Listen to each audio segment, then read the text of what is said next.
The fire in the study had long since burned low, but Eveline Ashcroft did not feel the cold. She felt calculation. The parchment lay open on the mahogany desk between them, thick cream paper, ink still sharp, wax seal pressed in blood-red authority. It was not a proposal, it was an ultimatum. Across from her stood Marquis Adrian Blackwood, composed, immovable, gloved hands resting lightly against the back of a leather chair as though he were merely discussing property lines instead of threatening a life. "Your sister boarded a carriage at 4:30, he said evenly. "She has not yet arrived home." Eveline did not blink. "You wouldn't dare." His gaze did not waver. "I already have." Silence thickened between them. Outside, London moved on, carriage wheels striking wet cobblestone, distant shouts from the street vendors, the city indifferent to private wars unfolding behind gilded doors. "Sign," Blackwood repeated quietly. "Transfer your father's Docklands oversight rights to my estate." Publicly endorse the consolidation. "And Clara returns unharmed." "And if I refuse?" He adjusted the cuff of his glove. "Then by morning, she will no longer be in London." The words were not loud. They did not need to be. Eveline's fingers curled slowly against the desk. Her father had warned her about men like Blackwood. Men who did not shout. Men who did not threaten twice. Men who built empires by turning law into leverage. But he had also taught her something else. Never negotiate from fear. She lifted her chin. "You mistake me," she said softly. "For what?" "For someone who signs blindly." A flicker passed behind his eyes. Interest. Not surprise. "You have 1 hour," he said.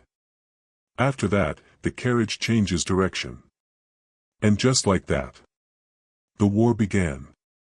"Before we go further, if you believe power should answer to truth, stay with me. Because this is not a story about revenge. It is a story about structure. About the kind of men who build entire cities from quiet coercion. And the kind of women who dismantle them without raising their voice." 3 hours before the ultimatum, Eveline Ashcroft still believed the Docklands audit was merely delayed, not weaponized. Her father's office remained untouched since his death.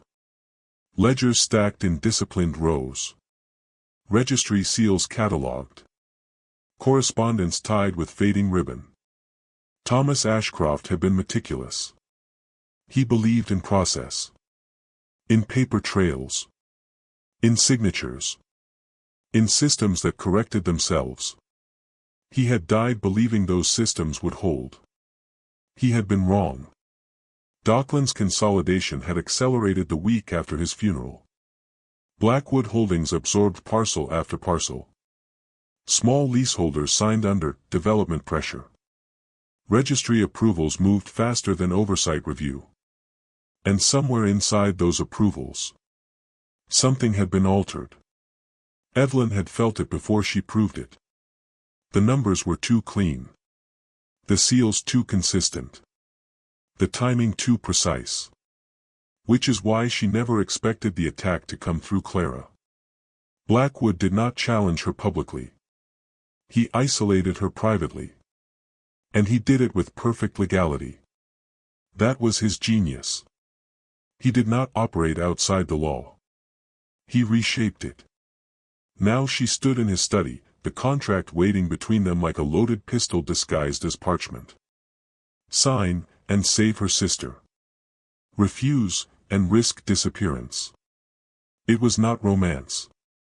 It was architecture. And Eveline Ashcroft had just been invited inside the structure. The rain did not fall gently. It fell as if the sky itself disapproved of the gathering. Gray sheets blurred the headstones, softened the sharp edges of the churchyard, and soaked through the black veils of women who whispered behind gloved hands. Lady Eveline Ashcroft stood straight beside the open grave. She did not cry. She had cried 3 nights ago, alone in her father's study, when she found his spectacles still resting atop an unfinished legal brief. Today, she stood composed. Her father had always said composure was armor. Across the muddy earth, Clara trembled. 17. Too young to understand why men bowed their heads with respect but spoke in hushed tones of unfortunate financial complications. Eveline tightened her hold on her sister's hand. "It will be all right," she whispered. She did not know if that was true. The coffin descended. The rope strained.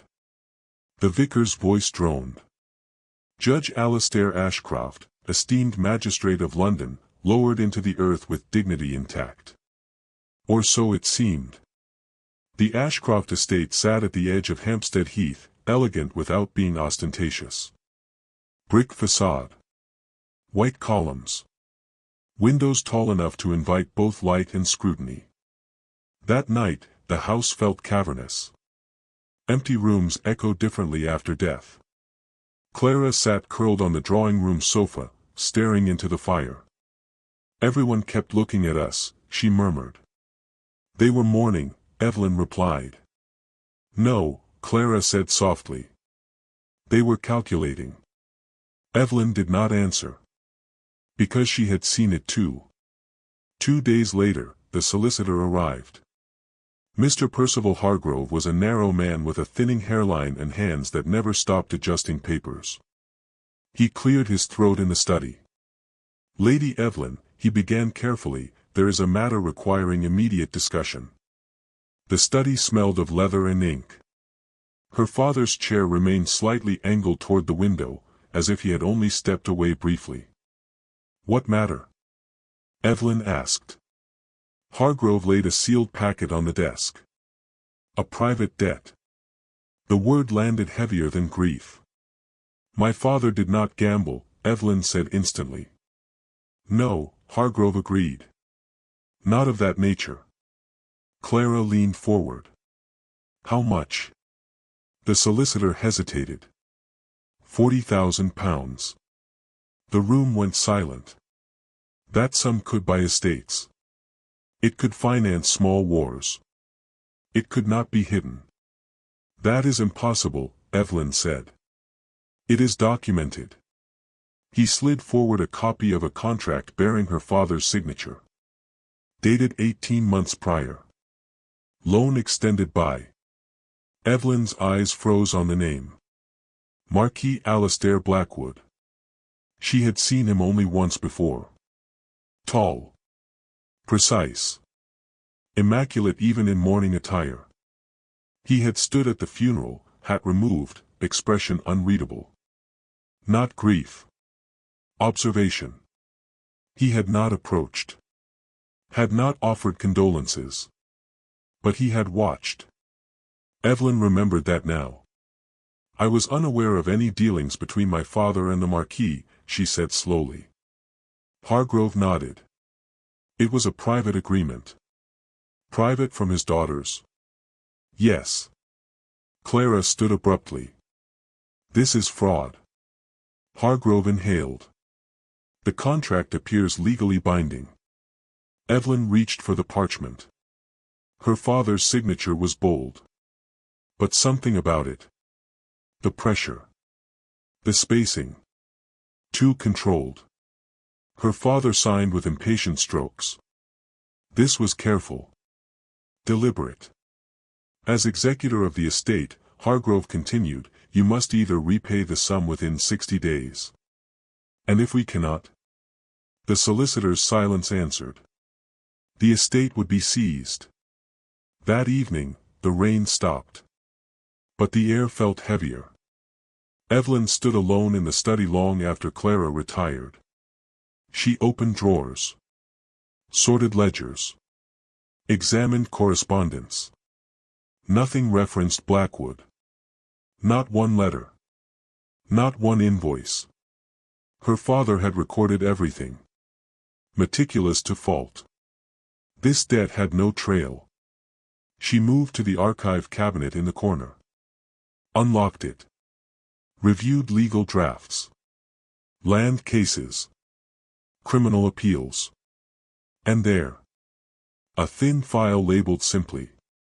B.H. Inside were notes. Property transfers. Names of minor landowners. All recently acquired by Blackwood Holdings. Eveline's pulse quickened. These were not loans. They were seizures. Small estates absorbed quietly. Her father had circled several clauses in red ink. Margin note. Coercive structuring. Investigate. A chill slid down her spine. The knock at the front door came at precisely 8 o'clock. The butler entered the study, pale. "Lady Eveline," he said carefully, "the Marquis Blackwood has arrived." She did not look surprised. "Show him in." Clara reappeared moments later, eyes wide. "He's here." "Yes." "Why?" "To collect." Marquis Alistair Blackwood entered without flourish. He removed his gloves slowly. Dark hair. Controlled posture. His coat still carried faint traces of rain. "Lady Eveline," he said smoothly. "Marquis." He inclined his head. "My condolences." The word felt formal. Not sympathetic. "You come swiftly after burial," she observed. "Death does not mourn." Clara stiffened beside her. Eveline met his gaze. His eyes were not cruel. They were assessing. Like a man evaluating timber for structural weakness. "You claim my father owed you £40,000. "I do not claim," he corrected gently. "It is documented." She gestured toward the desk. "I find no supporting correspondence. Our agreement was discreet." "Why?" A faint smile touched his mouth. "Your father valued discretion." "Regarding what?" The smile faded. "Risk." Eveline stepped closer.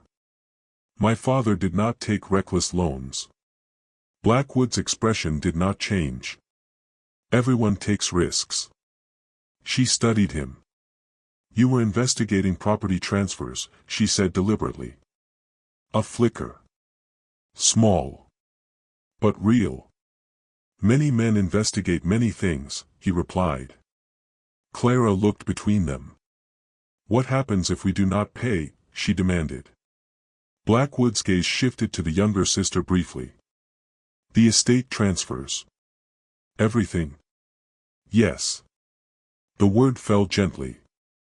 Like a blade placed on silk. Eveline felt the weight of the house behind her. The walls. The land. Her father's name carved above the doorway.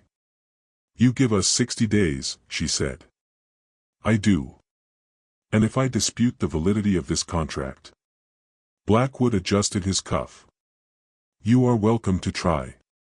A pause. "But I would advise efficiency." "Why?" He met her eyes again. And for the first time, something sharper surfaced beneath the composure. "Because delay can be inconvenient." Clara swallowed. "Inconvenient how?" He did not answer her. Instead, he inclined his head once more. "I will expect communication within a fortnight." And then he left. No raised voice. No threat. Just certainty. The carriage wheels faded into distance. Clara exhaled shakily. "I do not trust him." "Nor do I," Eveline said. She returned to the study. Reopened the file marked BH. Her father had written one final note. Almost obscured in margin shadow. "If I am prevented, documents hidden in secondary ledger." Secondary ledger. She searched shelves. Drawers. Nothing. Until. Behind the false back of the lower cabinet. A thin leather book. She opened it. Inside were names. Dates. Amounts. Transfers. Blackwood Holdings listed repeatedly. And at the bottom of the final page. A line written darker than the rest. Fraudulent consolidation. Evidence sufficient. Must confront. The ink trailed abruptly. As if interrupted. Eveline felt her breath thin. Her father had not borrowed from the Marquis. He had been building a case. And then. He died suddenly. Of heart failure. Too sudden. Too convenient. Clara appeared in the doorway. What did you find? Eveline closed the ledger slowly. Truth, she said. And danger. Outside, clouds gathered again. And somewhere beyond the hedgerows of Hampstead Heath, the Marquis Blackwood sat in his carriage reviewing estate maps. Patient. Precise. Waiting. Because men like him did not extend 60 days out of generosity. They extended them because they were certain. And certainty can be more dangerous than cruelty. The invitation arrived precisely at 9 in the morning. Not delivered by a common footman. By a private courier dressed in charcoal livery bearing the Blackwood crest. Precision was a language. And Blackwood spoke it fluently. Eveline did not open the envelope immediately. She let it sit on the breakfast table while Clara poured tea with hands that were not entirely steady. From him? Clara asked quietly. Yes. Will you go? Yes. Clara set down the teapot harder than intended. He wants you unsettled. He wants me predictable, Eveline corrected. She broke the seal. The letter was brief. Controlled. Your presence is requested at 11 tomorrow to finalize our arrangement. Final. He had already decided what that meant. Blackwood House did not resemble a residence built for comfort. It was designed for permanence. Stone columns. Symmetry. No creeping ivy. No softened edges. Even the garden hedges were cut with geometric precision. Inside, the floors gleamed without warmth. The air smelled faintly of polish and restraint. Eveline was not kept waiting long.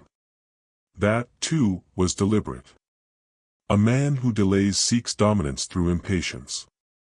A man who receives you promptly seeks dominance through composure. Marquis Alistair Blackwood stood beside the fireplace when she entered. Not seated. Not lounging. Standing. Dark coat. Silver cufflinks. No visible papers on the desk behind him. He did not offer condolences this time. You received my letter. Yes. Good. He gestured to the chair. She remained standing. I prefer clarity without ceremony. A faint pause. Then he nodded once. As you wish. She stepped forward. My father did not owe you £40,000. His expression did not shift. The contract indicates otherwise. You constructed that contract. I executed it lawfully. You engineered debt through coercive consolidation. He studied her. Not dismissing. Not offended. Assessing. You are repeating language from the secondary ledger, he said evenly. She did not allow surprise to show. You know of it. I know your father kept redundant records. And I know redundancy does not equal proof. She felt the first sharp prickle of danger. He was not reacting defensively. He was anticipating. You fabricated property distress to absorb smaller estates, she said. I offered liquidity to failing holdings. You created the failure. He tilted his head slightly. You speak as though morality alters structure. Does it not? No. The word landed flat. Honest. I operate within law. You manipulate it. He moved toward the desk then.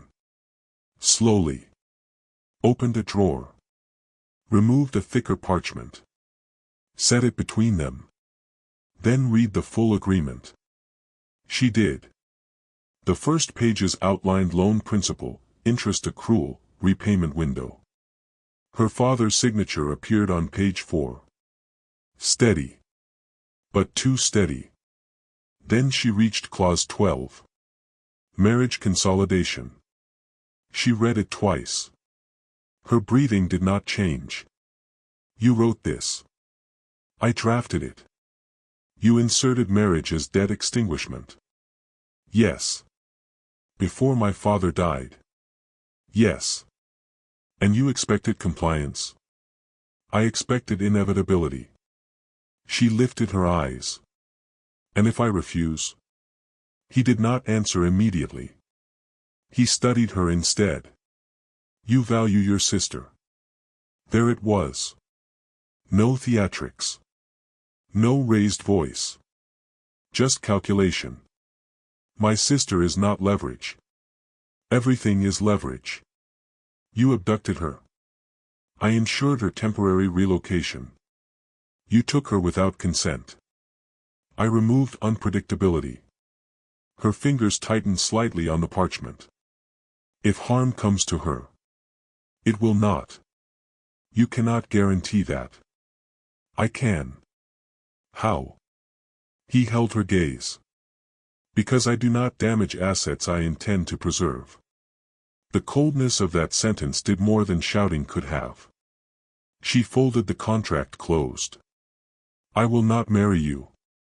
He did not react. Instead, he stepped aside and rang a small bell. The door opened. Clara stood there. Flanked by 2 servants. Unharmed. But pale. Her eyes moved instantly to Eveline. I'm all right, Clara said softly. Eveline's breath steadied. You held her. Yes. For how long? Long enough to clarify urgency. Clara stepped closer. They were polite, she said carefully. Blackwood inclined his head. I am not barbaric. Eveline turned back to him. You threatened disappearance. He moved closer. Not aggressively. Measured. If you delay beyond reason, he said quietly, I cannot guarantee her continued visibility. There was no tremor in his tone. He meant it. Not out of cruelty. Out of logic. You have 48 hours, he added. After that, I proceed without negotiation. And what does that mean? It means I eliminate uncertainty. The phrase settled like iron. She understood now. This was not a marriage proposal. It was an absorption. Debt was the mechanism. Marriage was the seal. Clara's hand found Eveline's sleeve. She felt the tremor. Not weakness. Fear. And that mattered. Return her home, Eveline said calmly. He nodded once. She will depart immediately. And if I refuse to sign? He stepped back. You know the answer. The carriage ride home felt longer than it was. Clara remained silent until the gates closed behind them. They were arguing downstairs, she said suddenly. About what? One said the judge nearly exposed registry transfers. Eveline's heart slowed. Registry transfers? Yes. And the other? He said once the dock parcels were finalized, there would be nothing to trace. Dock parcels. Warehouse. Ledger. Her father had not been indebted.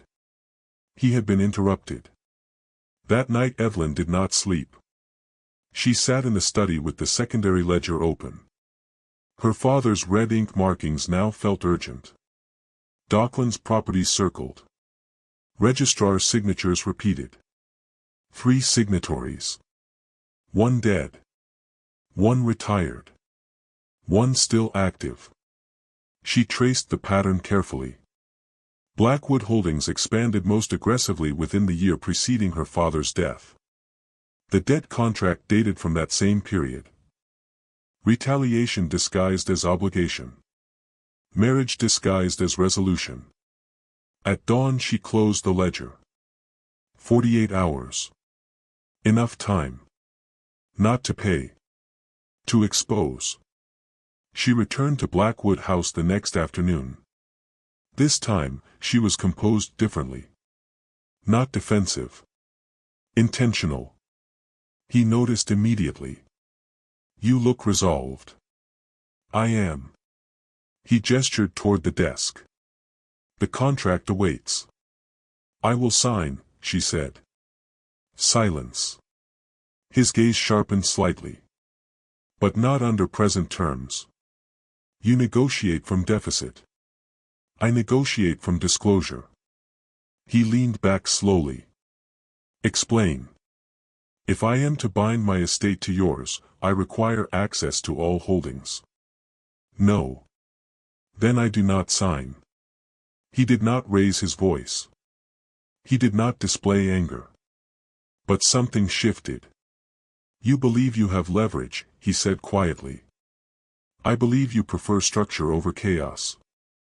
And? If Clara disappears now, suspicion points to you. He studied her. Suspicion without proof is noise. I am not noise. No, he agreed softly. You are not. The faintest hint of something else flickered there. Not admiration. Recognition. You are intelligent, he continued. But intelligence without power is decorative. Then I will acquire power. How? Publicly. A pause. You overestimate your reach. And you underestimate my father's legacy. He held her gaze. For a woman facing dispossession, he said quietly, you are remarkably steady. For a man facing exposure, she replied, you are remarkably calm. The clock ticked between them. 48 hours, he said finally. She nodded. And when I return, she added, I will not come alone. He did not ask what she meant. He did not need to. As she turned to leave, he spoke once more. Be careful. Of what? Of assuming I have revealed all my contingencies. She paused only briefly. And you, she said without turning, be careful of assuming I have revealed mine. When she stepped back into the rain-soaked square, she did not feel cornered. She felt aligned. The trap was not sprung yet. But she could see its edges now. Debt was not the goal. Silence was. Marriage was containment. And Blackwood, for all his precision, had made one small error. He had underestimated the daughter of a judge who specialized in unraveling men who believed themselves untouchable. Clara did not scream in the night. That unsettled Eveline more than screaming would have. She lay awake in the adjoining chamber, listening. No sobbing. No pacing. No broken sobs into pillows. Only silence. In the morning, Clara dressed carefully. Too carefully. Her posture was straight. Her voice steady. They fed me, she said over breakfast, stirring tea she did not drink. They gave me books.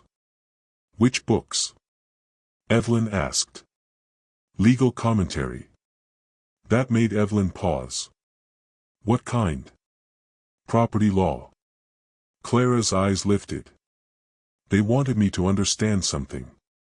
Eveline did not answer immediately. Blackwood had not abducted Clara to frighten her. He had curated the experience. Control was more effective than cruelty. Did anyone touch you? Eveline asked. No. Did anyone threaten you?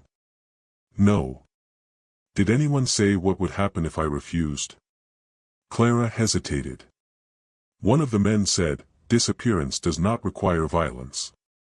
The sentence hung heavily between them. Eveline felt the shape of the threat more clearly now. Blackwood did not need to kill. He could erase. Transfer. Relocate. Absorb. He was a man who understood systems. And systems swallow quietly. By midday, Eveline had arranged appointments. First, the registrar's office. The clerk behind the tall wooden counter recognized her immediately. Lady Ashcroft. I require certified copies of Docklands parcel transfers over the past 2 years. The clerk shifted. Those records are under review. By whom? Private request. By Blackwood Holdings. Silence. That information is confidential. My father was investigating these transfers. The clerk's jaw tightened. Your father is deceased. And I am not. The clerk lowered his voice. Lady Ashcroft, there are documents one does not touch. Because they are forged. His eyes flicked toward the back office. I did not say that. You did not deny it. He swallowed. You are being watched. That was not metaphor. She felt it. As she exited the building, a carriage remained across the street. Not ostentatious. Not marked. But stationary. When she paused, it paused. When she walked, it rolled. Blackwood did not waste time with threats anymore. He invested in observation. Her second visit was to the retired registrar, Mr. Edmund Hale. A thin man with ink-stained fingers and a tremor in his hands. He answered the door himself. When he saw her, he stiffened. Lady Ashcroft. I cannot discuss past filings. You signed Docklands transfers, she said calmly. He glanced over his shoulder. They were lawful. Were they? Yes. You certified signatures. Yes. Did you witness them? His throat moved. That is not required. It is customary. It is not required. His voice grew sharper. Leave this alone.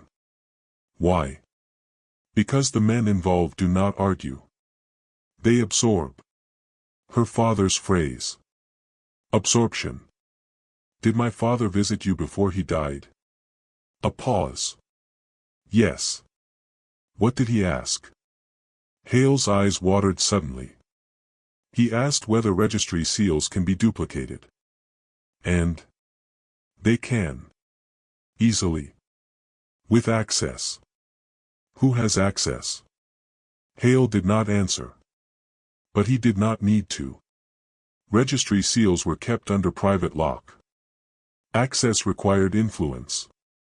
That evening, Eveline returned home to find a bouquet waiting in the foyer. White lilies. No note. She knew the language. Funeral flowers. Clara stared at them. He wants you unsettled. He wants me reactive. Eveline took the bouquet herself. Carried it to the study. Placed it beside her father's ledger. I am not reactive, she murmured. I am deliberate. Blackwood, meanwhile, stood in his own study reviewing reports. She visited Hale, his steward said. And? He was frightened. He always is. She visited the registry. And? They refused documentation. Blackwood closed the ledger slowly. She is mapping perimeter. Should we restrict further? No. Why not? Because restriction signals fear. He moved toward the window. She believes exposure is her weapon. And is it? He smiled faintly.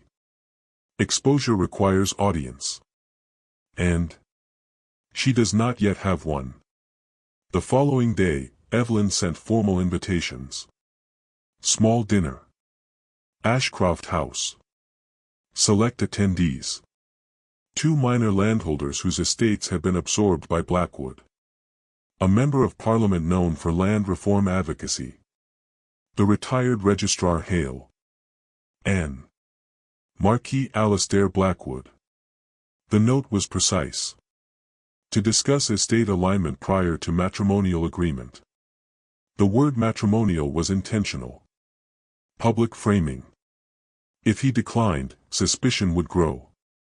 If he attended, scrutiny would follow. He accepted within the hour. Of course he did. He would not refuse an opportunity to display composure. Before the dinner, Clara approached her in the study. You are provoking him. Yes. He does not frighten easily. Neither do I. Clara hesitated. They kept mentioning a warehouse ledger. Docklands. Yes. They said once it is transferred, no one can trace original owners. Transferred. Transferred where? I don't know. Eveline closed her eyes briefly. If the original forged documents were moved beyond London, exposure would become nearly impossible. Time was narrowing. The dinner night arrived cold and sharp. Candles lined the dining room. Silver polished. Ashcroft House had not hosted in weeks. Whispers would circulate. Blackwood arrived precisely on time. Dark coat. Untroubled. He greeted each guest with composed courtesy. When his eyes met Eveline's, something measured flickered there. You are ambitious, he said quietly as he took his seat. I am aligned, she replied. Dinner proceeded civilly at first. Conversation light. Wine poured. Then Eveline introduced the subject. My father was reviewing Docklands transfers before his death, she said calmly. One of the minor barons shifted uncomfortably. Blackwood's expression did not change. Yes, he said. He misunderstood standard consolidation. Did he? She asked. Hale cleared his throat nervously. Registry seals can be duplicated, Eveline continued softly. The Member of Parliament leaned forward. Duplicated? In rare circumstances. Blackwood lifted his glass. Are you accusing me of forgery? I am asking whether forged registry seals have been used to absorb failing estates. Silence fell heavy. The Baron stared at his plate. Hale's hand trembled visibly. Blackwood set his glass down gently. Careful, he said. Of what? Defamation. Truth is not defamation.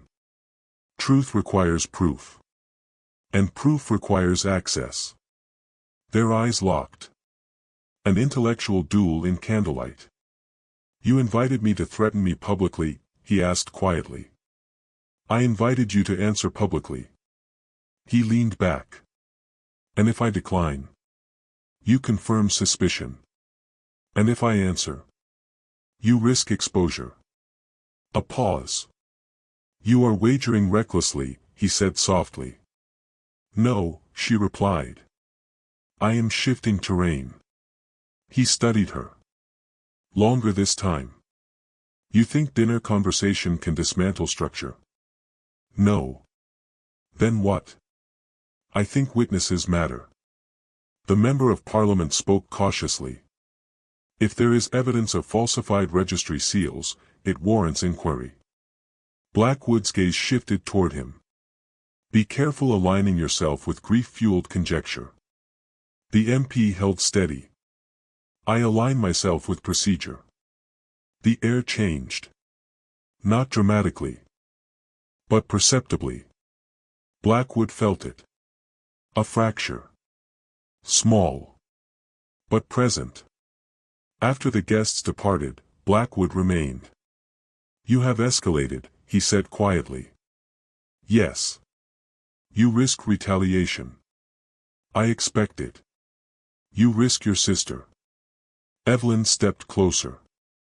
If Clara vanishes again, she said calmly, I will publish everything. You do not have everything.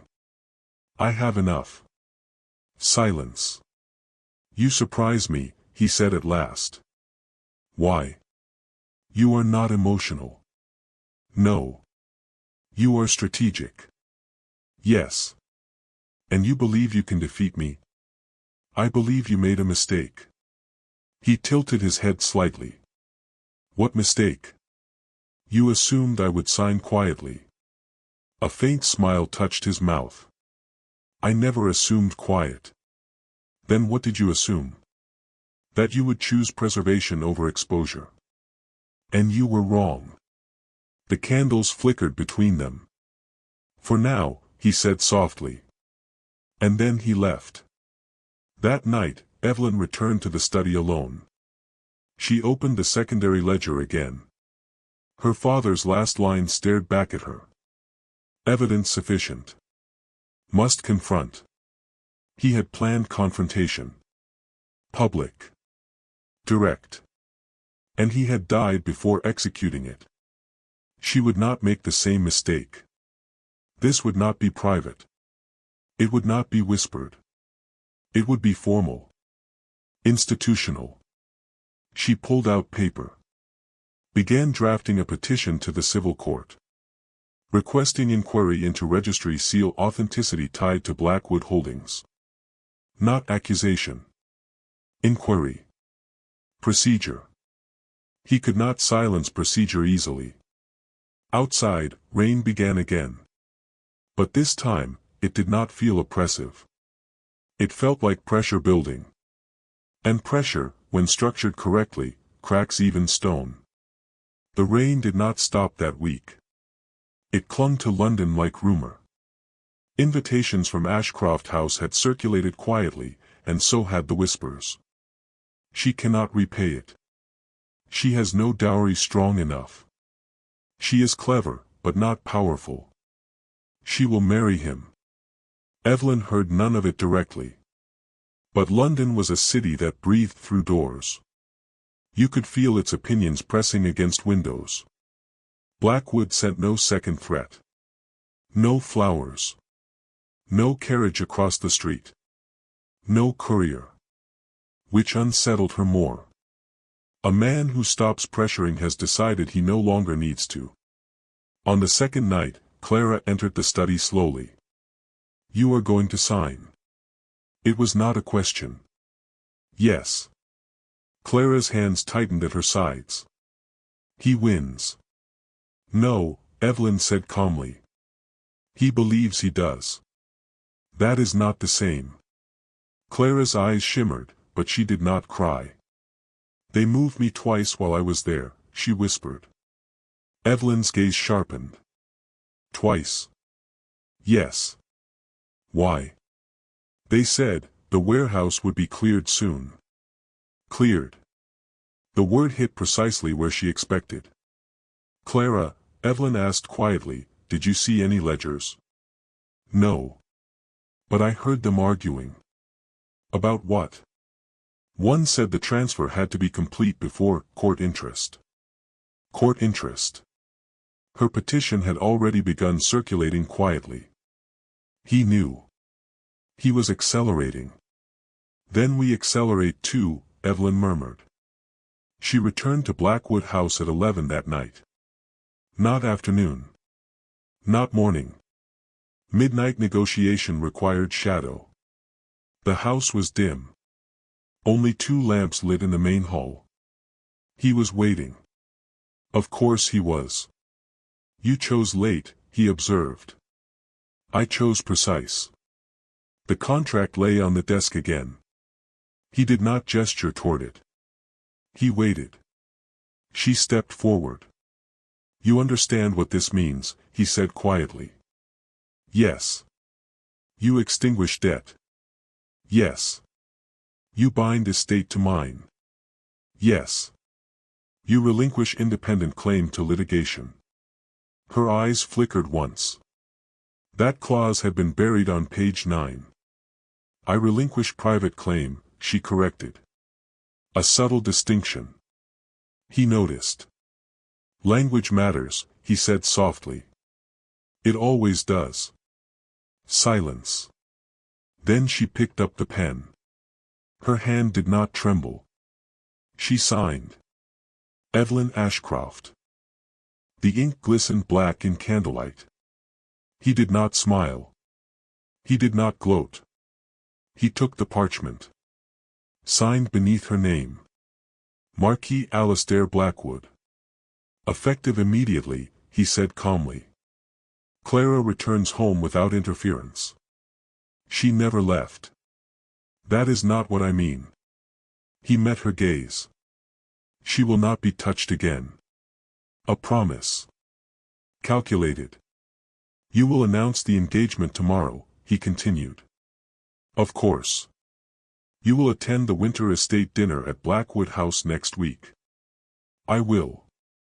You will present composure. I always do. A pause. Then. You surprised me, he said. How? You signed without theatrics. I do not perform grief. No, he agreed. You do not. She held his gaze a moment longer. You believe this concludes it? Yes. It does not. He tilted his head slightly. You intend to challenge your own husband? I intend to protect my father's name. You risk destroying yourself. Not if I move carefully. A faint flicker of something crossed his expression. Not anger. Not admiration. Recognition. You are dangerous, he said quietly. And you are predictable, she replied. Then she turned and left. London woke to the announcement before noon. The engagement between Lady Eveline Ashcroft and Marquis Alastair Blackwood was to be formalized within the month. Speculation erupted. She secured her estate. She married for survival. She married for ambition. She married for power. No one guessed the truth. That she had married for access. Clara stood beside her at the small public declaration in Ashcroft House. Her fingers were ice. You do not have to do this, she whispered. I already have. You could still refuse. No. Why? Eveline's voice lowered. Because I need to see the inside. Clara swallowed. You believe marriage gives you that? Yes. And if he locks doors? Then I find keys. The following week, Eveline moved into Blackwood House. Not as bride in white. As strategic acquisition. Her chambers were prepared in the east wing. Separate from his. That did not surprise her. He was not interested in intimacy. He was interested in consolidation. You may request access to the household archives once the estates are formally merged, he told her on her first evening. And until then? You have my trust. That is insufficient. He almost smiled. Trust is rarely sufficient. The halls of Blackwood House felt different at night. Not haunted. Watched. Servants moved quietly. Too quietly. Every door seemed deliberate. Every corridor angled. Do you lock your wives in towers? She asked once. I do not collect wives. Only estates. Yes. His honesty was unsettling. He did not pretend to be virtuous. He pretended to be efficient. The winter estate dinner approached quickly. Invitations went out to half of London's landed elite. The event would solidify the union publicly. Blackwood understood spectacle. He weaponized it. The night before the dinner, Clara arrived unexpectedly at Blackwood House. Eveline met her in the foyer. They cleared the warehouse, Clara whispered. When? Yesterday. How do you know? One of the servants followed me. He said it was emptied at dawn. Her pulse slowed. Not panic. Confirmation. He was accelerating. The original documents were moving. Where? I don't know. Eveline closed her eyes briefly. If the registry ledgers were moved beyond jurisdiction, she would need to act before transfer finalized. She found Blackwood in the study. You moved the Docklands ledger. He did not look surprised. Yes. Where? Secured. Why? Because you are curious. Curiosity is not crime. Exposure can be. She stepped closer. You are afraid. No. You are cautious. Yes. Because the petition is circulating. He regarded her evenly. You think you can dismantle me with procedural review? I think procedure dismantles men who hide behind structure. He leaned forward slightly. And I think you misunderstand the depth of that structure. Silence stretched between them. Then he said something unexpected. You are not your father. No. You are more disciplined. She did not respond. Had he waited, Blackwood continued quietly, he might have survived. The implication was clear. Confrontation killed him. You had him killed, she said softly. I had him interrupted. You engineered his death. I engineered inevitability. Cold. Exact. And you believe you can engineer mine? I believe you signed willingly. She held his gaze. I signed strategically. He did not flinch. Strategy requires time. And I have just acquired access. He stepped back. You believe marriage grants you leverage. It grants me proximity.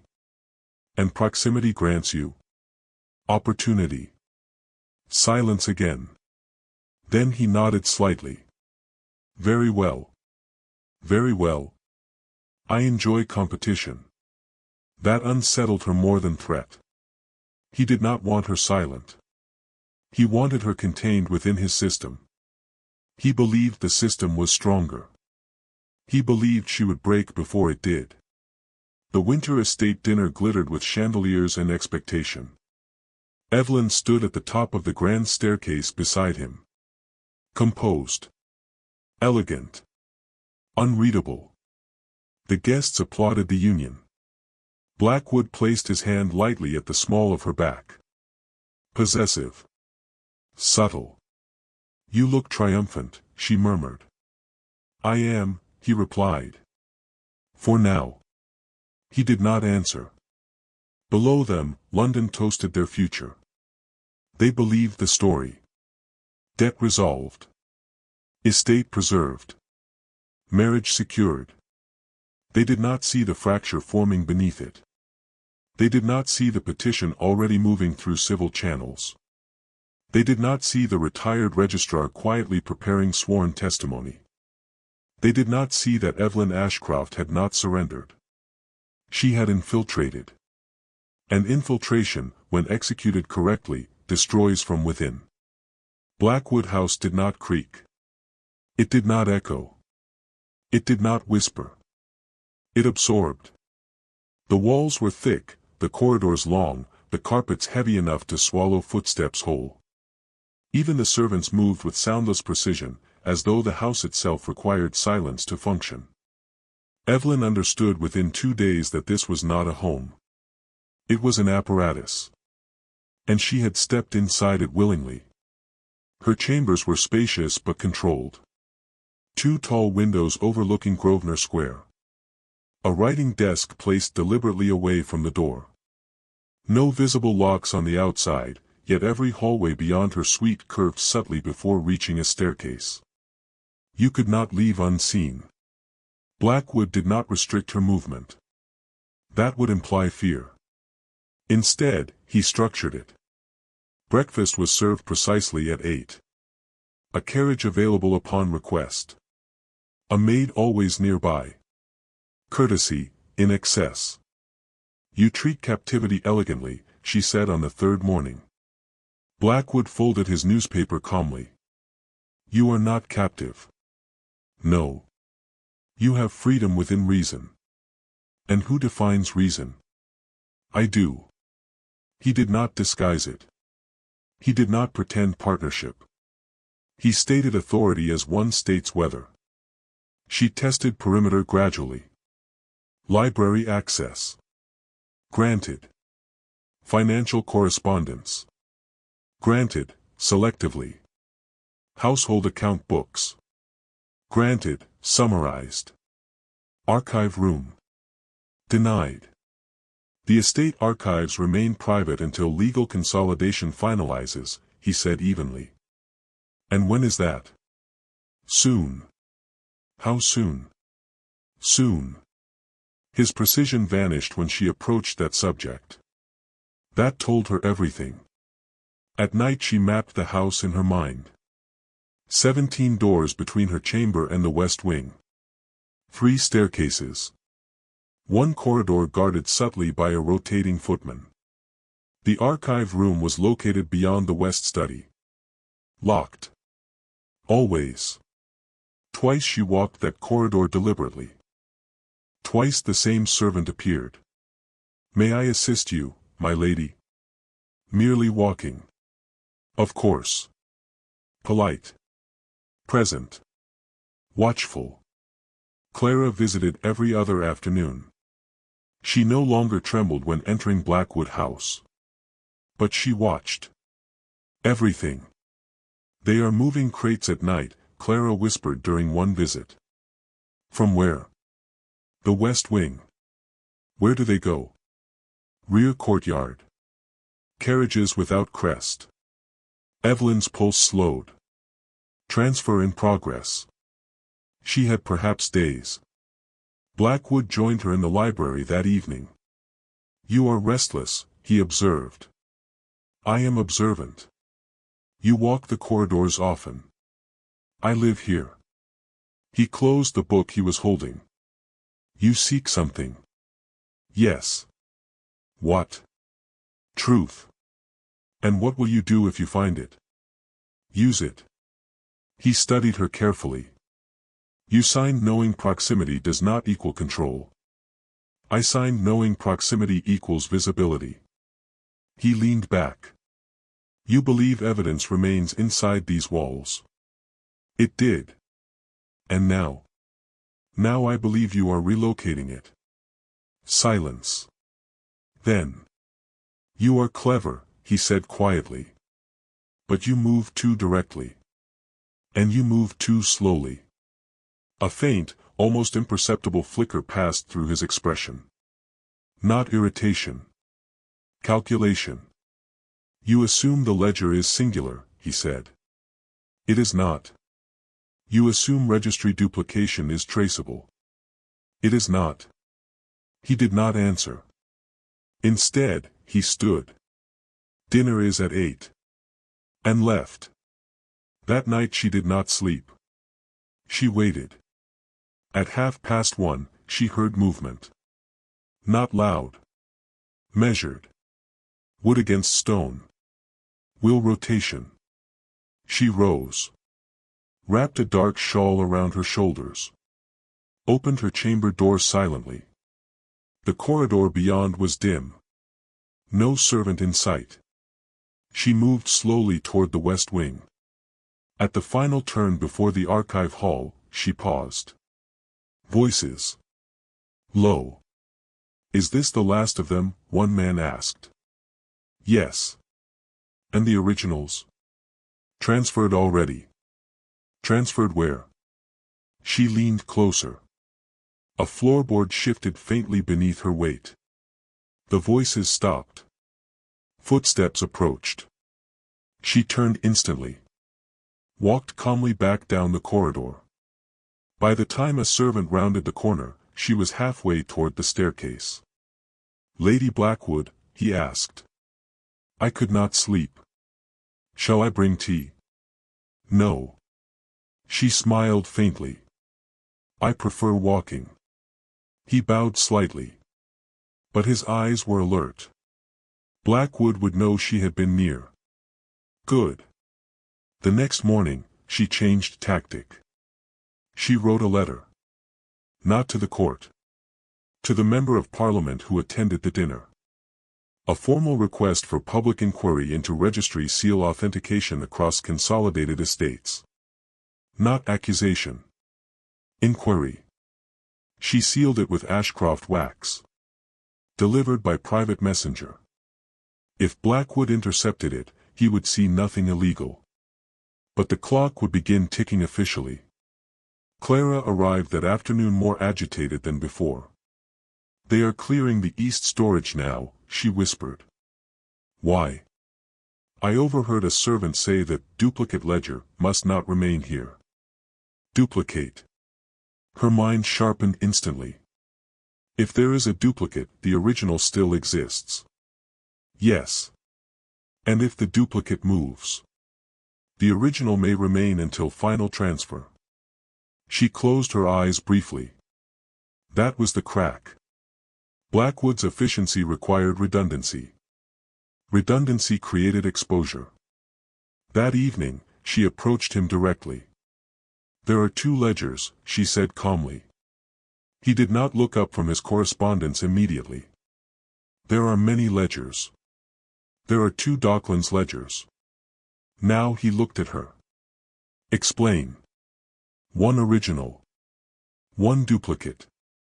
The duplicate is being moved. The original remains here until verification. Silence. His gaze did not waver. You speculate.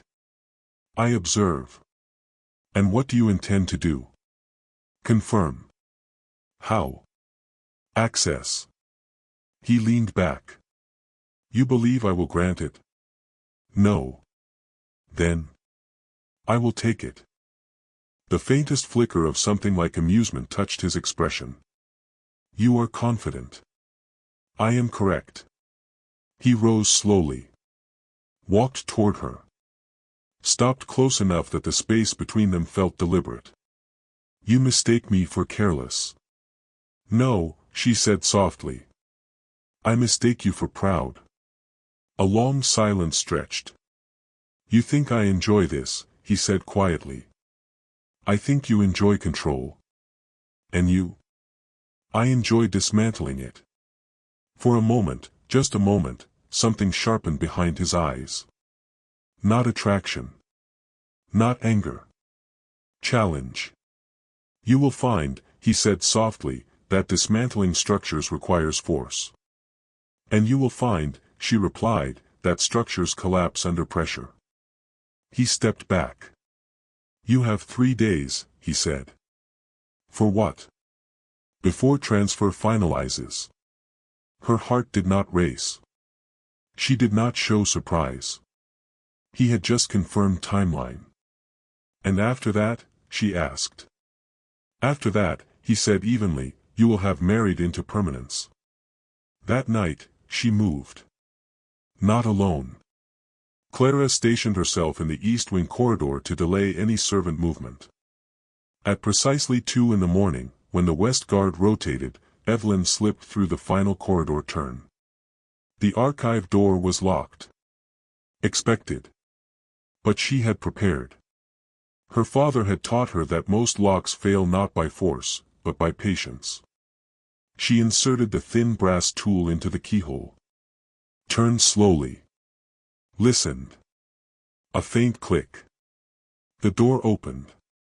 Inside, shelves lined 3 walls. Ledgers. Boxes. Transfer folios. She moved quickly. Docklands. Docklands. Docklands. Then she saw it. A red thread-bound ledger. Blackwood Holdings. Docklands Consolidation. Original seal verification. Her hands remained steady. She opened it. Property numbers. Transfer dates. Seal impressions. 2 identical seal patterns on separate estates signed months apart. Registry seals were unique. This was duplication. Proof. She removed a small folded sheet of paper from her sleeve. Pressed graphite lightly over one of the seal impressions. Transferred it.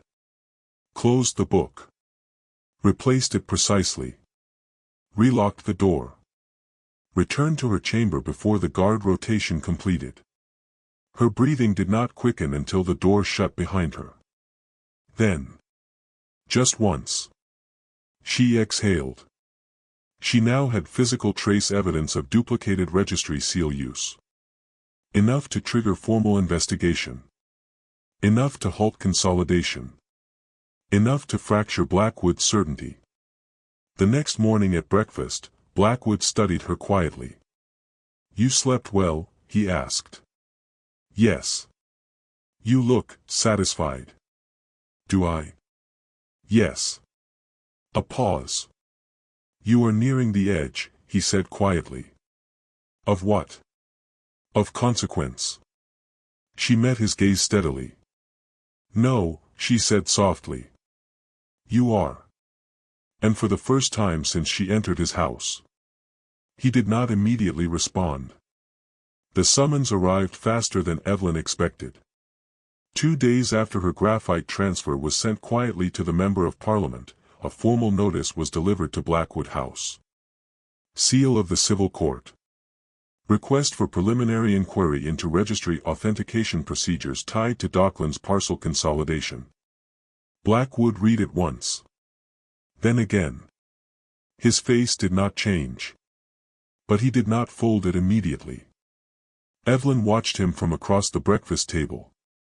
Procedure, she said softly. Yes. You expected it. I expected resistance. And this? This is irritation. He finally set the notice down. You move faster than your father. My father moved alone. And you?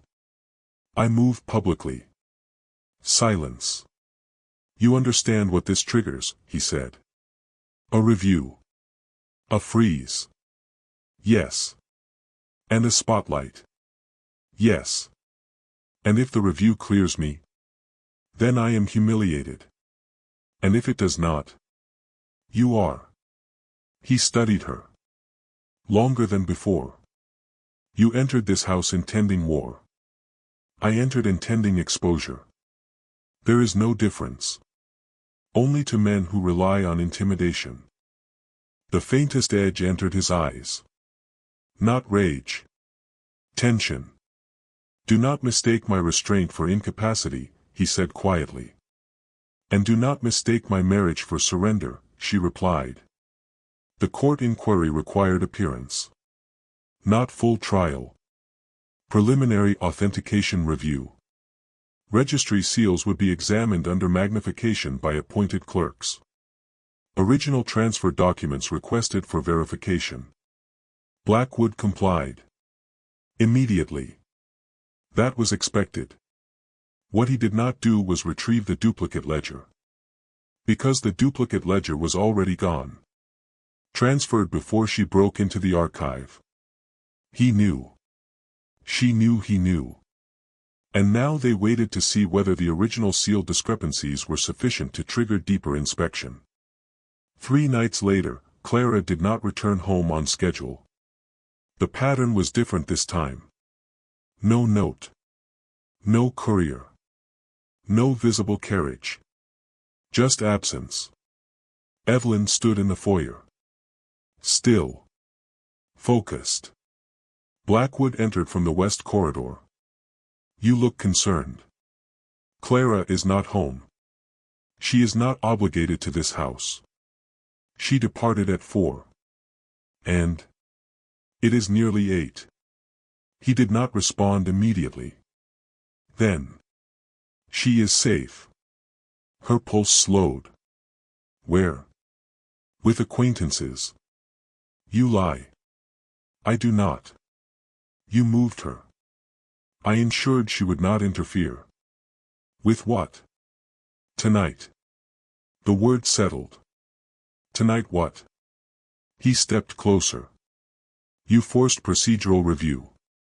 Yes. You froze transfer. Yes. You believe you cornered me. I believe I constrained you. You forget something. What? Structure adapts. The door opened abruptly. Clara entered. Flanked not by servants, but by 2 legal clerks. Both bearing civil court insignia. Eveline's breath steadied. What is this? Blackwood asked evenly. One clerk stepped forward. Marquis Blackwood, under authority of preliminary review, we request immediate access to original Docklands consolidation records. Blackwood's gaze shifted to Eveline. You coordinated this. Yes. You manipulated civil authority. I invoked it. The second clerk continued. Failure to produce originals may trigger asset freeze. Silence. Heavy. Controlled. Blackwood turned slowly. Very well. He led them to the West Archive himself. Eveline followed. The corridor felt different now. No longer silent apparatus. Now exposed machinery. He unlocked the archive door without hesitation. Opened it fully. Inspect. The clerks entered. Examined shelves. Retrieved the Docklands ledger. Turned pages. Compared seal impressions against registry records. Eveline stood beside Clara. Still. Calm. The first clerk frowned slightly. These two seal impressions appear nearly identical. Blackwood spoke evenly. Registry seals are uniform. The clerk shook his head. They are similar. Not identical. Unique imperfections exist in wax compression. He leaned closer. These two lack compression variance. Silence. The second clerk glanced up. We will require removal of this ledger for forensic review. Blackwood's jaw tightened. For how long? Until authentication concludes. And if I refuse? Refusal triggers immediate asset injunction. He exhaled once. Controlled. Remove it. When the clerks departed with the ledger, the house felt hollow. Blackwood closed the archive door slowly. You escalated beyond dinner theatrics, he said quietly. Yes. You involve courts. Yes. You risk collapse. Only yours.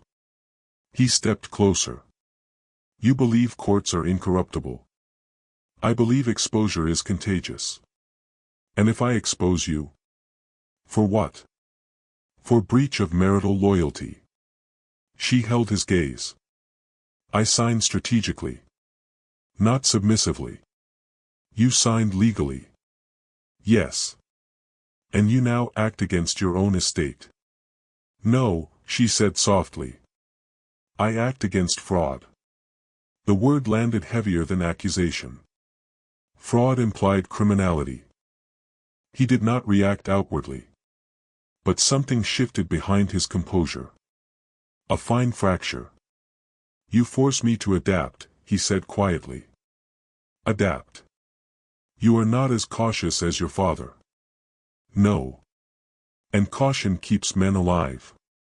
And silence buries them. A pause. You assume you understand his death. I understand timing. Silence again. The first real silence. Not calculated. Not strategic. Unsettled. That night, a carriage approached Blackwood House without crest. Not for Clara. For Eveline. The door knock was sharp. She opened it herself. A sealed envelope. Civil court. Urgent. Preliminary forensic examination indicates registry duplication likely. Formal investigation to proceed. She closed her eyes briefly. Not in relief. In recognition. This had crossed threshold. The inquiry would now expand beyond Docklands. Beyond singular ledger. Into holdings. Into pattern. Into structure. Blackwood stood in the study when she entered. You have what you wanted. I have process. You have scrutiny. Yes. You have made me visible. Yes. He walked slowly toward the window. London beyond the glass looked smaller now. Do you know what happens to men under scrutiny? He asked quietly. They answer. They retaliate. Try. He turned. And this time. There was no faint smile. No flicker of recognition. Only calculation sharpened by threat. You mistake me for static, he said. I mistake you for cornered. Silence. Then. You are still in my house, he said softly. And you are still under investigation. Another silence. He stepped closer. You have forced this into daylight. Yes. Daylight burns indiscriminately. I am not afraid of light. And I am not afraid of fire. The air felt electric. No shouting. No spectacle. Just two strategists standing on narrowing ground. Clara will not be touched again, he said finally. That would be unwise. And you? I do not frighten easily. No, he said quietly. You do not. He stepped back. For now, he added. The following morning, London papers carried a discreet column. Civil inquiry into Docklands property consolidation. Names were not listed. But whispers began. Whispers mattered. Structure cracks under whisper before it collapses under verdict. Eveline stood at the window as snow began falling lightly over Grosvenor Square. Clara joined her. Is it over? Clara asked. No. What happens now? Now, Eveline said softly, he decides whether to retreat or destroy himself. And which will he choose? She did not answer immediately. Because men like Blackwood did not retreat. They restructured. And restructuring could be more dangerous than aggression. Behind them, in the quiet of the West Wing, a servant carried another crate toward the rear courtyard. Blackwood was not finished. Neither was she. The Assembly Hall of Westminster did not roar. It murmured. Soft conversations under high vaulted ceilings. Paper sliding against wood. Boot heels striking marble. Respectable noise. Which made scandal far more dangerous. Blackwood arrived first. He wore restraint like armor. Dark coat. Measured pace. Acknowledgments offered but not extended. Whispers followed him. Docklands inquiry. Registry duplication. Asset freeze pending. He did not react. Eveline arrived separately. Deliberately. Clara beside her. Not behind. That mattered. Heads turned. Not dramatically. But enough. Because marriage had shifted from alliance to anomaly. The wife had triggered inquiry. That was not typical society theater. That was instability. And instability threatened investors. The assembly session was not criminal court. It was procedural oversight. A review of registry authentication standards. Open floor for testimony from affected landholders. Which meant anyone with Docklands parcels could speak. Blackwood took his seat at the front table. Eveline remained in the gallery. Watching. Waiting. The chair called order. Preliminary findings indicate possible duplication of registry seals within Docklands consolidation parcels. The matter will proceed to expanded audit. Testimony is invited. A pause. Then. An older man rose. Dock worker turned leaseholder. One of the smaller parcel owners. My property was acquired under Blackwood consolidation, he said steadily. The valuation was below adjacent sale value. I was told refusal would result in forfeiture under redevelopment authority. Blackwood's expression did not change. That is lawful leverage, he said evenly when invited to respond. The chair nodded. It is lawful, the chair confirmed.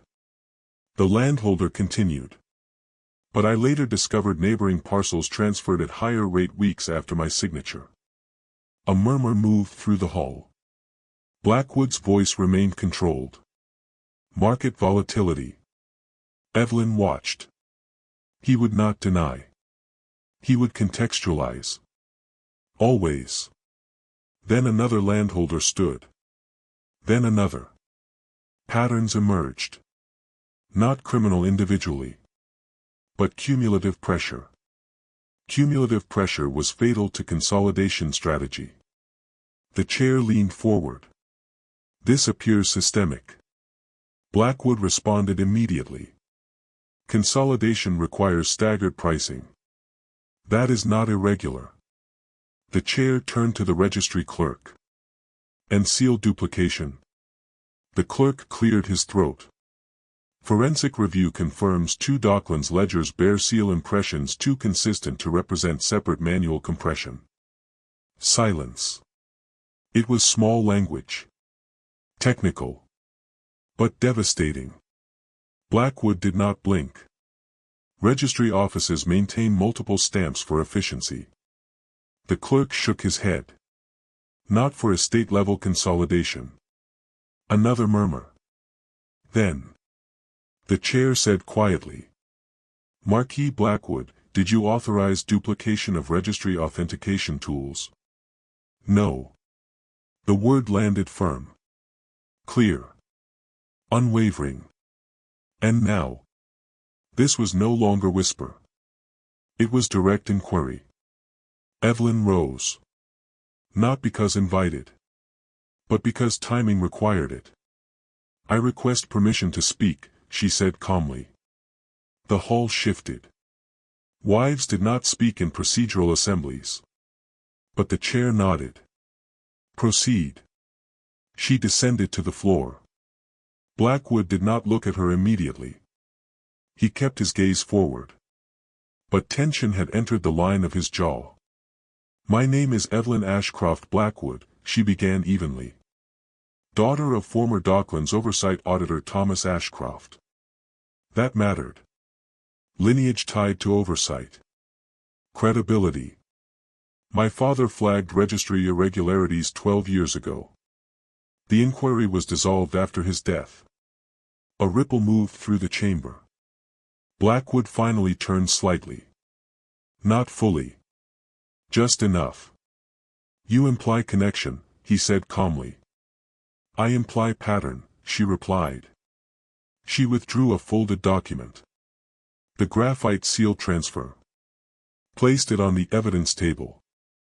Original ledger imprint, taken under preliminary audit before removal. The registry clerk examined it. Compared it with current forensic images. His brow tightened. It matches. Not similar. Matches.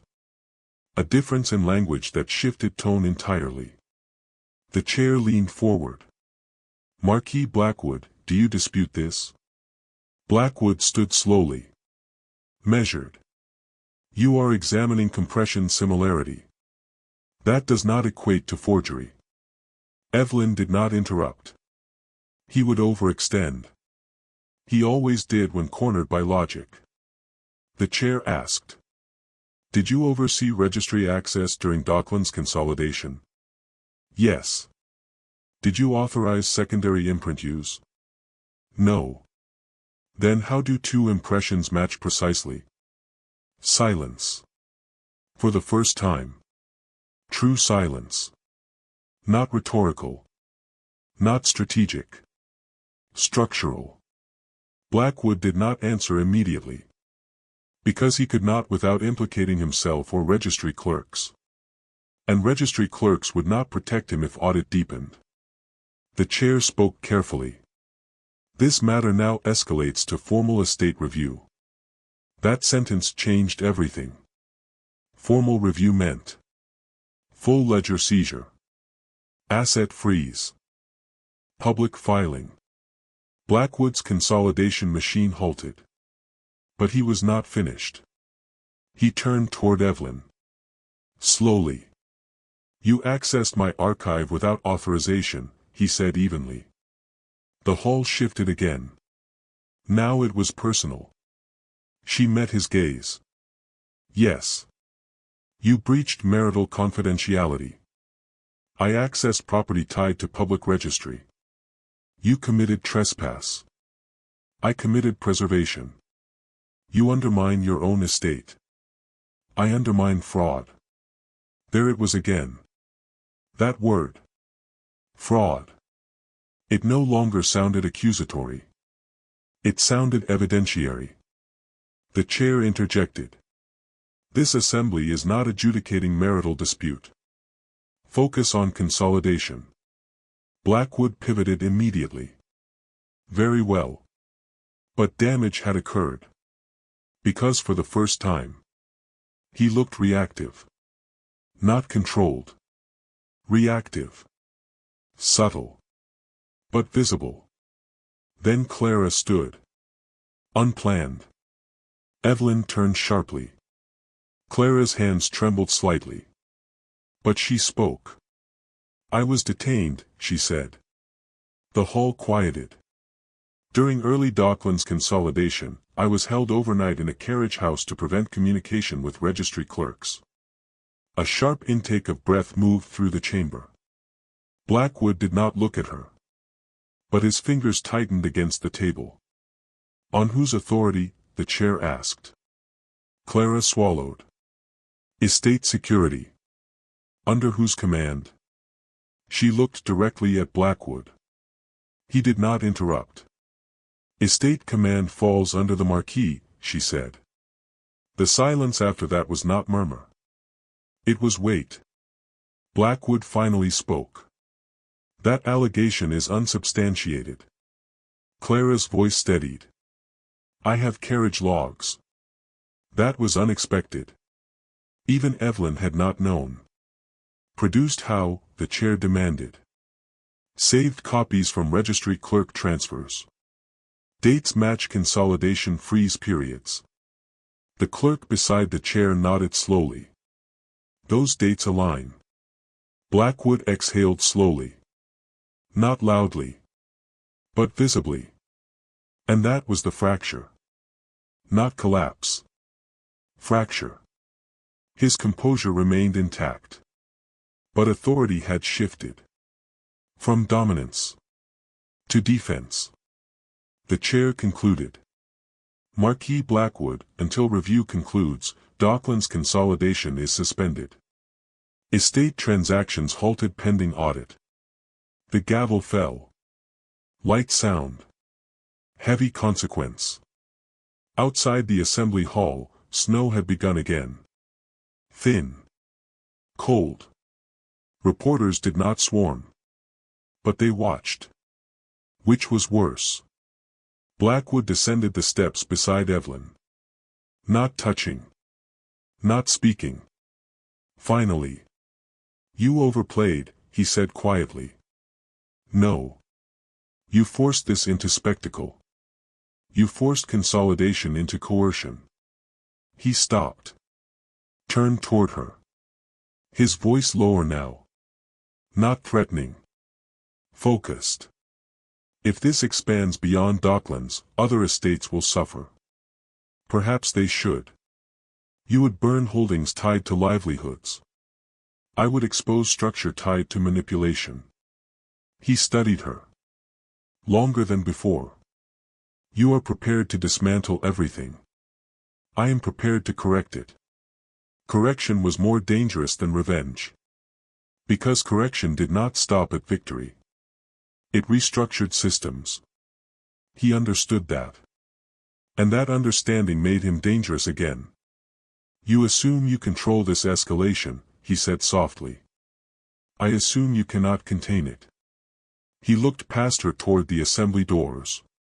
Toward the murmuring London sky. Then we escalate, he said. Not a threat. A decision. And that was more dangerous than anger. Clara touched Eveline's sleeve. Is it done? No, Eveline said quietly. It has begun. Behind them, carriages moved. Snow thickened. And somewhere inside Blackwood House, files were being burned. Not Docklands. Something older. Something buried deeper. He would not fall without altering ground beneath them both. And she knew. The next act would not be procedural. It would be personal. The burn began the same night as the assembly suspension. Not at Docklands. Not in Grosvenor Square. but in a small private estate office in Surrey. Blackwood did not destroy Docklands' records. That would confirm guilt. He destroyed something older. Ashcroft Oversight Memoranda. 12 years old. Original audit drafts never formally submitted. Because Thomas Ashcroft had hesitated. And hesitation could be weaponized. 3 days after the assembly hearing, a sealed packet arrived at Eveline's chamber. Not from court. From a private courier. No insignia. Inside. Copies. Her father's preliminary audit notes. Incomplete. Contradictory. Several entries suggested irregular payments traced not only to Blackwood Consolidation, but to independent Docklands trustees. One of those trustees. Ashcroft Holdings. Her breath slowed. She read further. A margin note in her father's handwriting. Insufficient proof. Delay filing. Delay. Why delay? Another document. Ledger comparison. Docklands Trustee Reserve Fund. Small transfer authorized. Signature, T. Ashcroft. The date matched the week before his death. Her pulse sharpened. The transfer amount was minor. But timing. Timing mattered. Blackwood entered her chamber without announcement. He did not look triumphant. He looked measured. You received it, he said. Yes. You understand now. No. He delayed audit because he was implicated. No. He moved funds. He investigated. He hesitated. She held up the memorandum. This is not confession. It is leverage, he said quietly. Your father knew consolidation was flawed. Yes. And he delayed public filing. He sought confirmation. He sought protection. For whom? For you. The room felt smaller. Not because of accusation. But because ambiguity had entered. Blackwood stepped closer. You believe I orchestrated everything. I believe you exploited it. You think I alone benefited. I think you structured gain. You are naive if you believe your father was untouched. My father was cautious. He was human. Silence.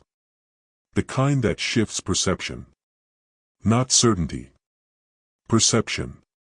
You burned originals, she said quietly. Yes. You preserved copies. Yes. Why? Because destruction suggests guilt. And this? This suggests shared compromise. Shared. That word shifted axis. He moved toward the desk. Placed another document before her. Registry correspondence between Ashcroft and Consolidation trustees. Language cautious. Uncertain. Concerned. Not condemning. Concerned. He could have halted consolidation outright, Blackwood said quietly. He did not. He needed proof. He needed security. He needed survival. And in that survival, Blackwood said evenly, consolidation proceeded. Silence again. Her chest felt tight. Not from fear. From complexity. He was not absolving himself. He was distributing responsibility. Which was far more destabilizing. Why give me this? She asked. Because if this expands publicly, your father's name enters review. My father is dead. Reputation lives. You threaten him. No. I level ground. You manipulate. I clarify. She stepped closer. You detained Clara. Yes. You structured coercion. Yes. You exploited registry duplication. Yes. You profited. Yes. And now you present my father as flawed. He was. Silence. He was cautious, she said. He was afraid, Blackwood corrected. And fear delayed exposure. Her breath steadied. You believe this balances us. I believe this equalizes vulnerability. And there it was. Vulnerability. Not victory. Not dominance. Vulnerability. He was not trying to crush her. He was trying to prevent annihilation. Of both. The following morning, London papers carried new whispers. Ashcroft audit delay questioned. Docklands trustees under review. Narrative shift. Not exoneration of Blackwood. But complication.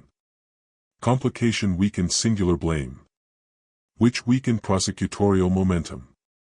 Strategic. Calculated. Effective. Clara arrived pale. They are asking questions about your father, she whispered. I know. They say he withheld evidence. He sought confirmation. They say he benefited from consolidation. Minimal trustee transfer. It looks improper. It is not. But the word looks mattered.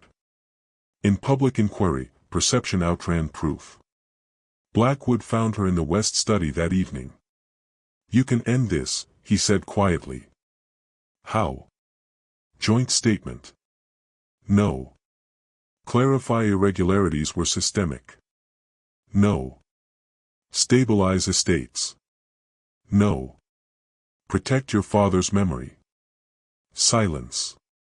That one landed. Public escalation exposes him. If I retreat, Docklands remains uncorrected. If you proceed, his delay becomes negligence. She did not answer. He stepped closer. You forced exposure. Yes. Now exposure cuts both ways. I expected resistance. You did not expect this. She did not respond. Because he was correct. She had expected counterattack. Not moral complication. You love his memory, Blackwood said quietly. Yes. And you seek to honor it. Yes. He sought to protect you. Yes. And in doing so, he delayed exposure. She closed her eyes briefly. You think that makes him complicit. I think it makes him human. The word did not feel insulting. It felt heavy. Humans compromise, he continued. You and I included. I did not profit. You married strategically. Yes. That is compromise. Silence. You are not wrong, he said quietly. And neither was he. Neither were you, she asked. He did not answer. Because that line he would not cross. Not yet. The civil court scheduled expanded review. Docklands trustees. Ashcroft oversight delay. Blackwood consolidation practices. All under one umbrella. The case was no longer singular fraud. It was structural negligence across estates. Broader. Messier. More dangerous. Because broader inquiry invited political interference.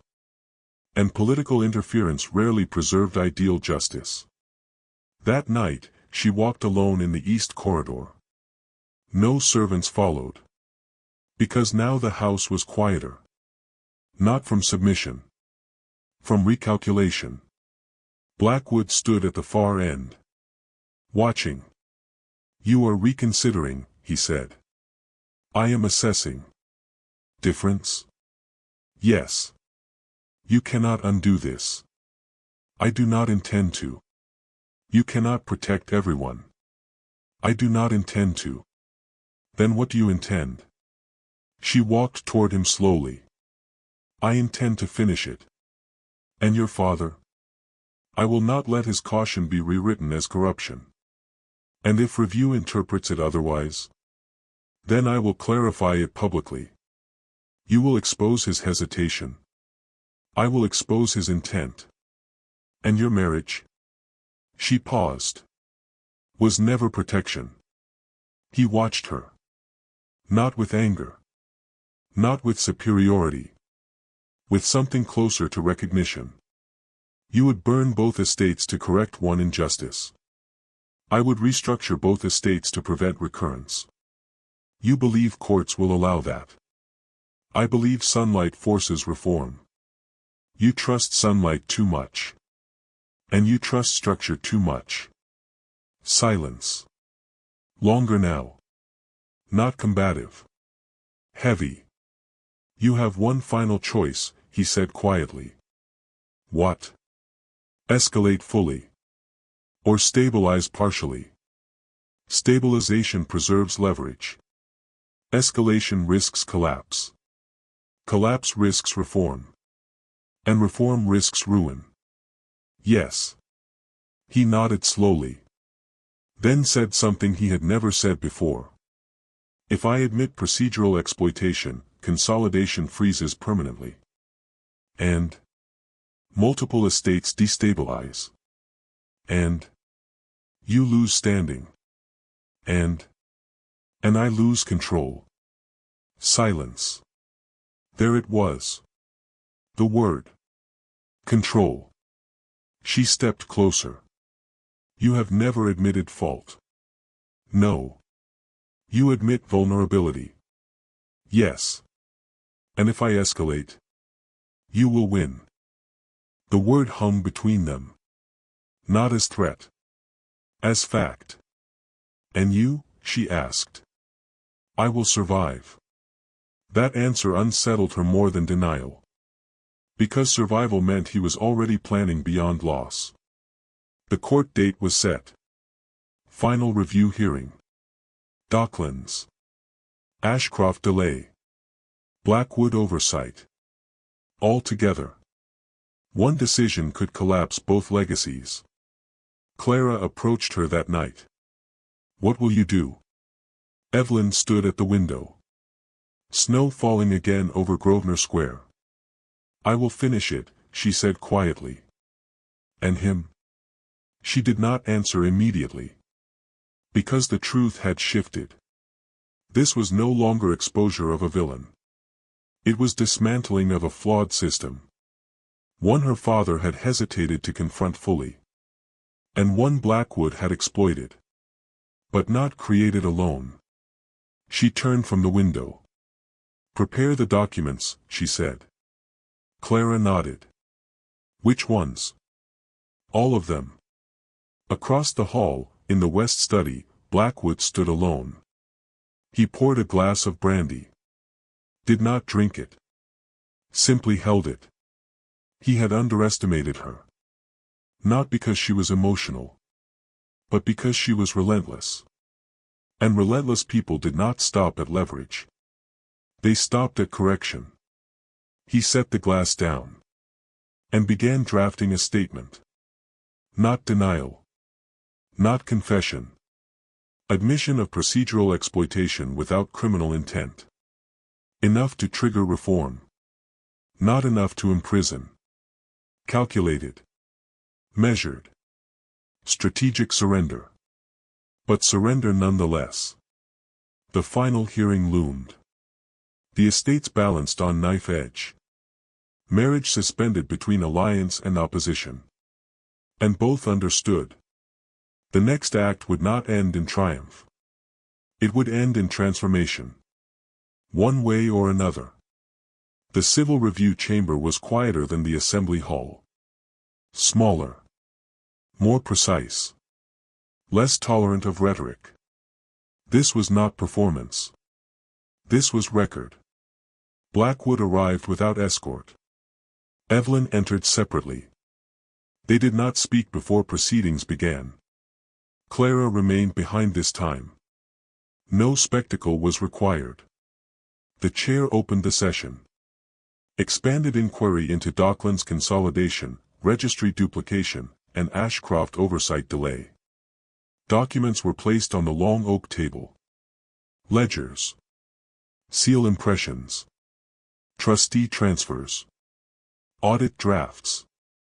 Evidence was no longer rumor. It was layered. The registry clerk spoke first. Forensic analysis confirms duplication of estate-level registry authentication during Docklands consolidation. The room remained still. No murmur this time. Blackwood stood. I authorized procedural acceleration, he said evenly. Not defensive. Not apologetic. Precise. Acceleration. The chair's voice was sharp. Yes. Define. Consolidation timelines were compressed to secure contiguous development rights. Did this involve seal duplication? Yes. Silence. The word settled heavily. You knowingly duplicated registry authentication tools? Yes. For advantage. For efficiency. That is not the same. No. He did not look at Eveline. He looked at the chair. It was improper, he said. That word mattered. Improper.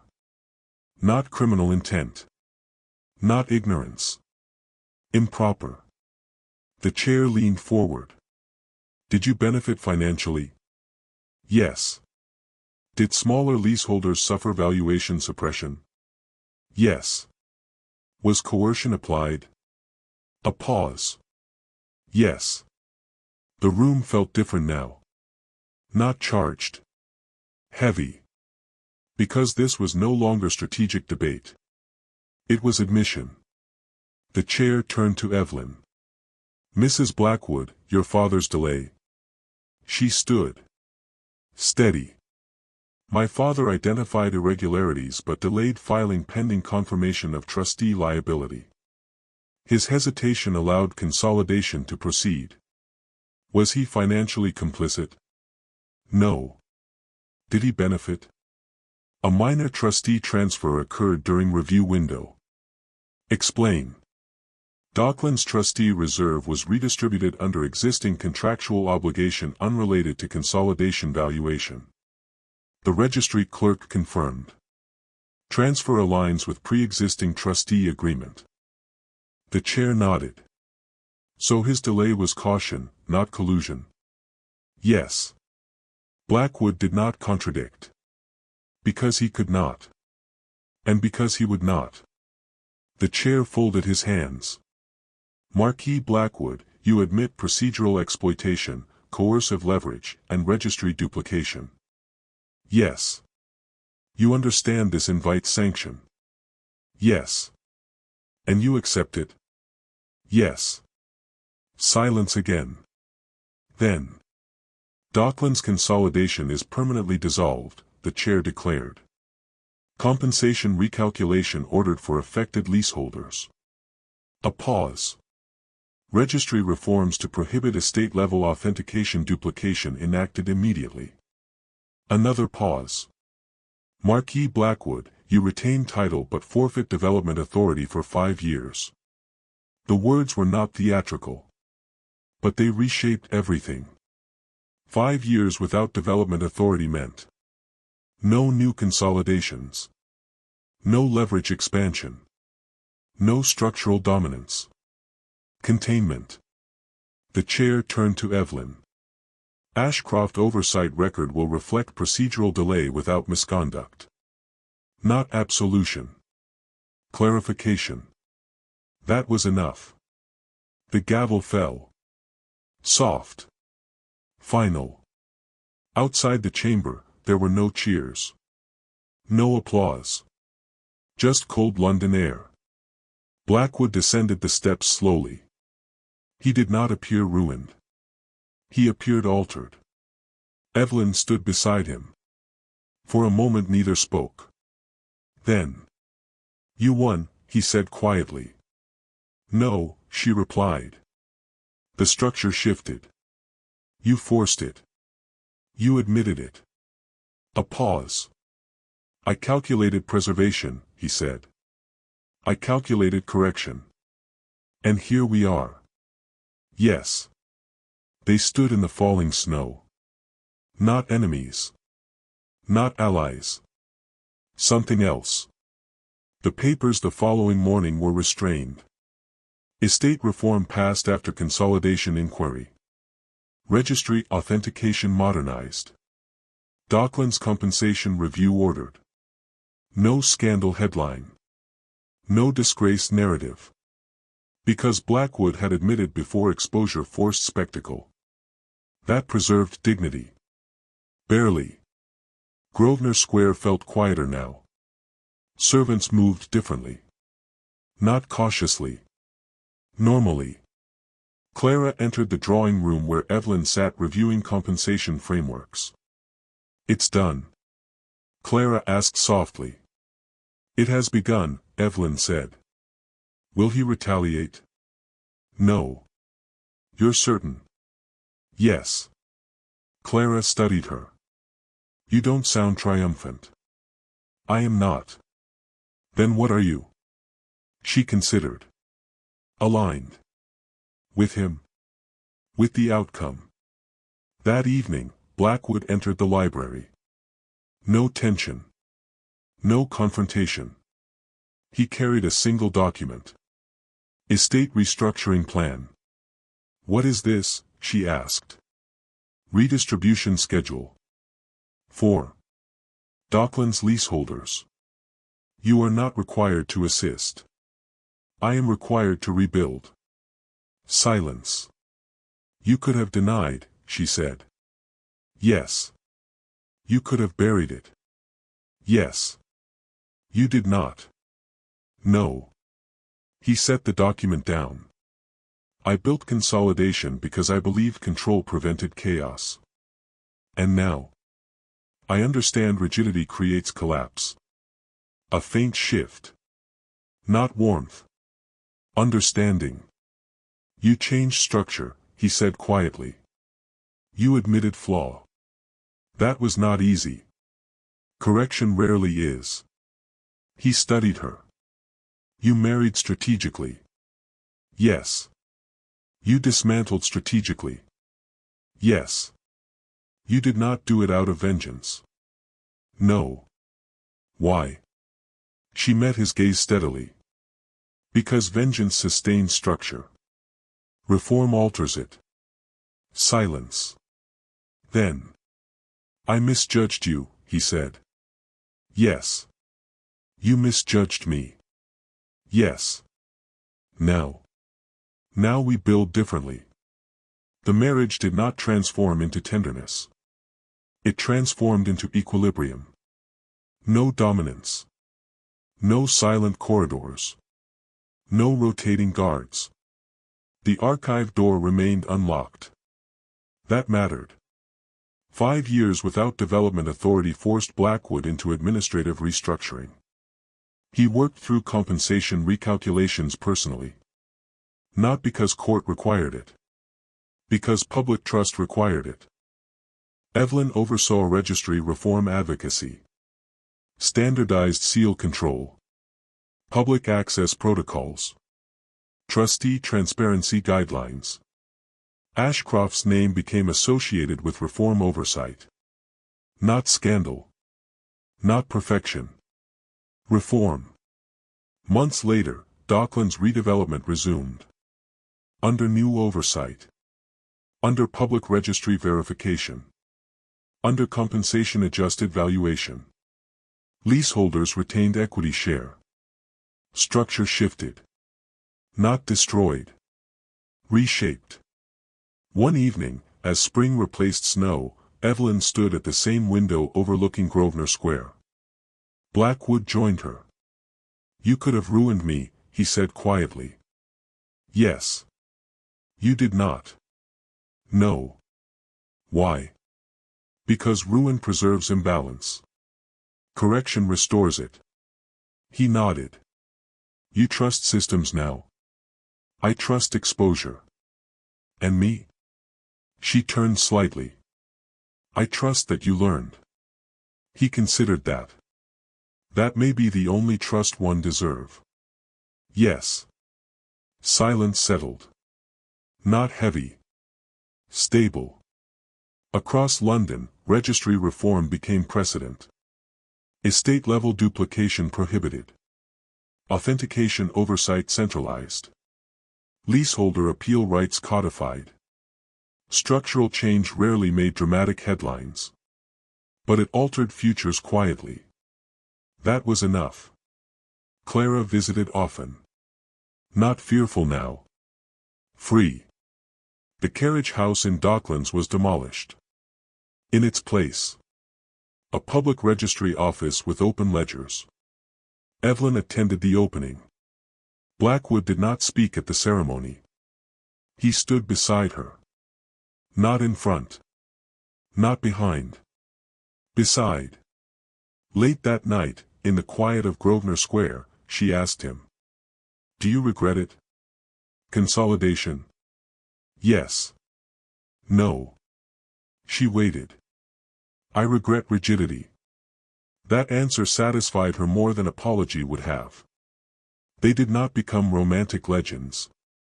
They became co-architects. Of a system less easily manipulated.